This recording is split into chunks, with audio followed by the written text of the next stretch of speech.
जब तक आप हार मानते नहीं तब तक आप हारते नहीं। Hello everyone, welcome back to the board plus CUET series. Today is our 10th topic and one of the most important topics in business studies, that is financial decisions. तो आज हम जानेंगे कितने प्रकार के, कितने टाइप के फाइनेंशियल डिसीजंस होते हैं और उनका मीनिंग क्या होता है। तो हमारे 3 टाइप के डिसीजंस होते हैं, चलो देखते हैं। फर्स्ट होता है इन्वेस्टमेंट डिसीजन, सेकंड होता है financing and third is dividend. तो पहले तो आपको नाम पता होना चाहिए कि कौन से 3 डिसीजंस होते हैं, इन्वेस्टमेंट, फाइनेंसिंग एंड डिविडेंड। तो अब इसके आपको बेसिक्स बताता हूं, फिर हम थोड़ा डिटेल में पढ़ेंगे। पहले ही बेसिक समझ लोगे ना तो डिटेल में समझना ज्यादा आसान हो जाएगा।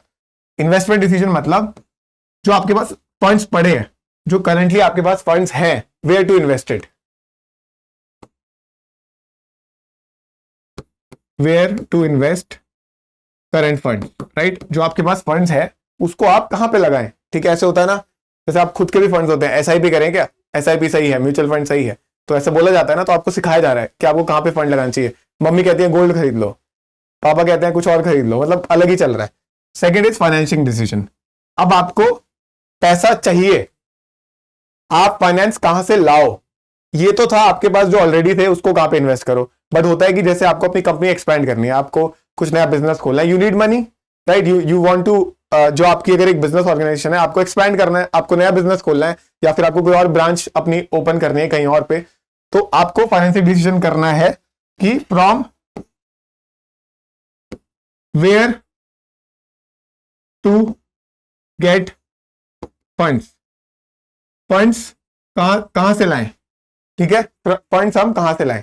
Third is dividend decisions.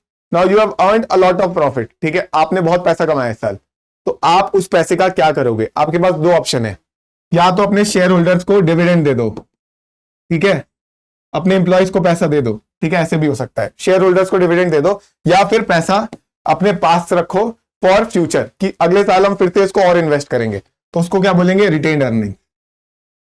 Retained earnings, अपनी अर्निंग्स को अपने पास रिटेन करके रखो, अभी क्या पता फ्यूचर में आपको और जरूरत हो।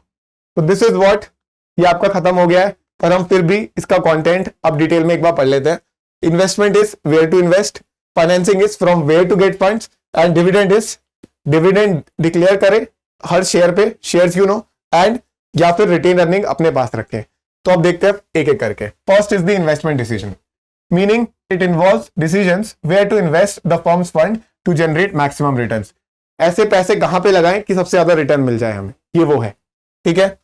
जब हम, अच्छा, इन्वेस्टमेंट डिसीजन को और क्या बोलते हैं, you have to remember this, capital budgeting decision. Investment decisions को कैपिटल बजटिंग डिसीजंस भी बोलते हैं। अच्छा, क्यों बोलते हैं। 2 टाइप के इन्वेस्टमेंट डिसीजन होते हैं, लॉन्ग टर्म और शॉर्ट टर्म। जो लॉन्ग टर्म होते हैं वो कैपिटल बजटिंग बोलते हैं। सर आपने अभी तो आपने कहा इन्वेस्टमेंट को कैपिटल बजटिंग बोलते हैं, हाँ मुझे पता है कंफ्यूज हो रहे होगे, बट नहीं होना। शॉर्ट टर्म हमने इसमें आपकी इंफॉर्मेशन के लिए दे दिया है कि शॉर्ट टर्म को वर्किंग कैपिटल मैनेजमेंट या वर्किंग कैपिटल बजटिंग बोलते हैं, कि वर्किंग कैपिटल की नीड्स के लिए जो आपकी छोटे मोटे जो आपको इन्वेस्टमेंट करनी है, that is short term investment decision या फिर working capital decision. But main focus क्या होता है आपका, आप लॉन्ग टर्म के लिए कहां पे इन्वेस्ट कर रहे हो, क्योंकि शॉर्ट टर्म गेन्स तो आप कर ही लोगे, पर आप ऐसा कहां लगाओ कि फ्यूचर में 4 साल में, 5 साल में, 10 साल में, 20 साल में आप कमा पाओ ज्यादा। So this is what, this is your long term investment decision. इसीलिए पूरे लॉन्ग टर्म इन्वेस्टमेंट डिसीजन हम अलग से लिखा है, पर इन्वेस्टमेंट डिसीजन को इसीलिए ही कैपिटल बजटिंग भी बोलते हैं, क्योंकि हमारा main focus is on long term, ठीक है। नाउ एग्जांपल्स क्या है, बाइंग न्यू मशीनरी। क्या आप मशीनरी 6 महीने के लिए खरीदते हो, नहीं, आप कोई बड़ी मशीन खरीद रहे हो कि आप 10 साल चलेगी, 20 साल चलेगी, right. So it is a long term decision. Expanding production capacity, कि आपकी अभी एक ही फैक्ट्री थी, आपने एक और नई फैक्ट्री ओपन कर दी, right. Investing in new projects और एसेट्स, आपने पूरी नई कंपनी खोल दी, जैसे अभी आप एजुकेशन सेक्टर में हो, आपने कहा नहीं मैं फूड बिजनेस भी खोलूंगा इसी नाम पे। This is what you are investing in new projects. तो इसलिए आपको यहां पे क्या याद रखना है, इसके फीचर्स क्या होते हैं कि लॉन्ग टर्म के लिए हम फोकस करते हैं कैपिटल बजटिंग में। सेकेंड, रिस्की होता है, क्यों, क्योंकि ह्यूज फंड्स आर इन्वॉल्व, बहुत ज्यादा फंड लगता है। अगर आप पूरी नई बिल्डिंग खोल रहे हो, बहुत पैसा लगाओगे आप उसमें, ठीक है, आप बहुत बड़ी बड़ी मशीन्स खरीद रहे हो, उस पर पैसा जाएगा, तो इसीलिए इट इज इरिवर्सिबल।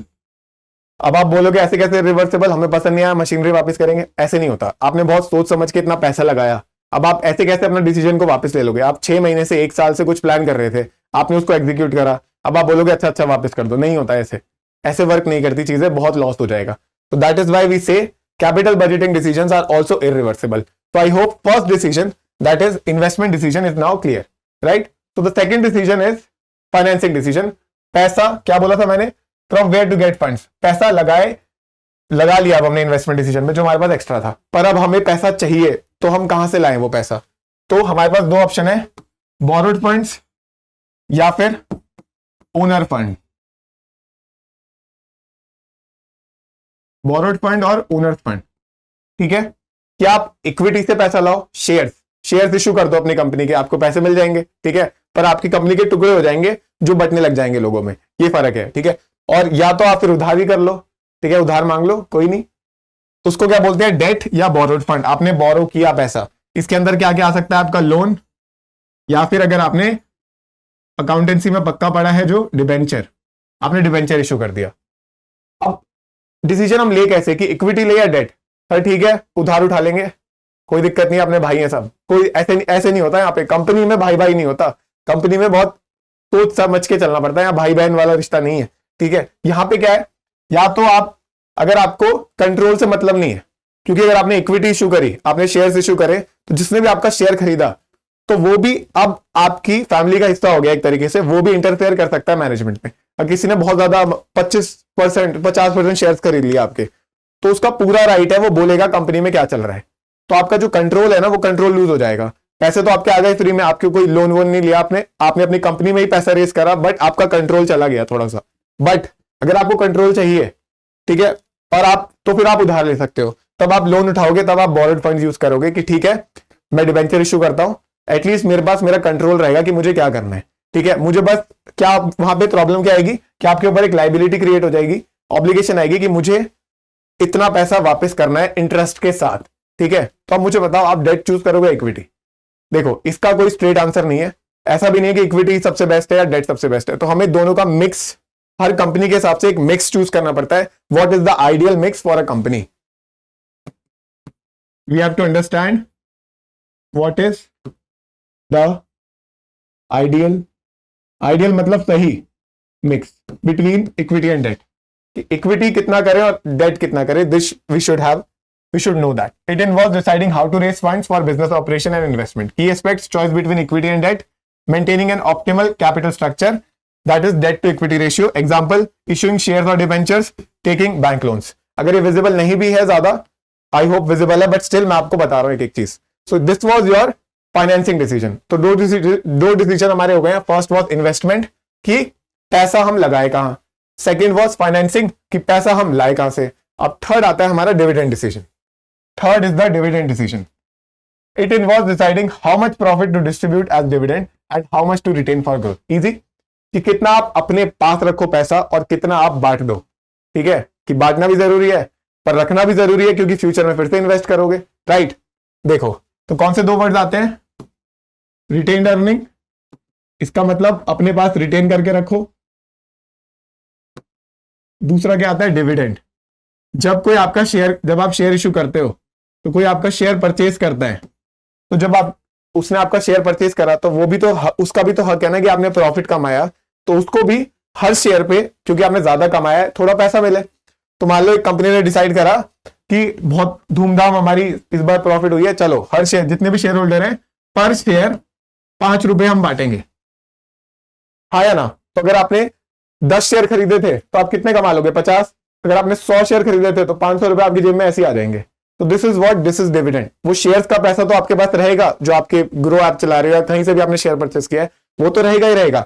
उसके बावजूद, उसके अलावा आपको डिविडेंड भी एक्स्ट्रा मिल रहा है कि हाँ यार आप हमारे शेयर होल्डर बने हुए हो, आपको हम डिविडेंड डिक्लेयर कर रहे हैं, right. So dividend pay out ratio आपको समझना पड़ेगा कि how much profit to give as dividends, and retention ratio, how much profit to reinvest in the business. Example, declaring dividends to shareholders and retaining profits for future expansion. तो या तो आप चाहते हो आपका future का बहुत बड़ा कोई प्रोजेक्ट है तो उसके लिए आप पैसे बचा के रखोगे, आप ज्यादा डिविडेंड नहीं करोगे। या मान लो आपने बहुत ही ज्यादा कमा लिया तो आप सोचोगे ठीक है आधा मैं ऐसा करता हूं, आधा I will distribute as dividend और आधा मैं री इन्वेस्ट कर लूंगा। तो आपको भी यहां पे भी एक मिक्स डिसाइड करना पड़ता है, ठीक है। और आपको जस्टिफाई करना पड़ेगा आपने डिविडेंड क्यों नहीं दिया, अगर आपने नहीं दिया तो, क्योंकि शेयर होल्डर एक्सपेक्ट करेंगे कि हमने शेयर खरीदे है तो हमें डिविडेंड तो मिलना चाहिए ना अगर कंपनी कमा रही है, ठीक है। So guys this was the third decision. तो आई होप तीनों आपको समझ आ गए हैं। कौन से investment, financing and dividend. Investment was where to invest, financial was from where to get funds, and dividend decision was dividend दे या फिर ना दे, रिटेन अर्निंग कर ले. तो this was the 10th topic in the boards plus CUET series. सारी वापस देख लेना, बहुत मदद होगी. 10-10 मिनट में पढ़ाया आपको. मुझे पता है मैंने 2x की स्पीड में कैसे पढ़ाया, तो तुम ऐसे ही पढ़ते रहो, आगे बढ़ते रहो, सेल्फ बिलीव करते रहो. अब अगर तुम्हें कोई और टॉपिक चाहिए तो रिक्वेस्ट कर सकते हो. मेरी तरफ से मैंने सारे ओवरलैपिंग टॉपिक्स आपको इंपॉर्टेंट पढ़ा दिए, तो तुम पढ़ते रहो. अब बाय एंड टेक केयर.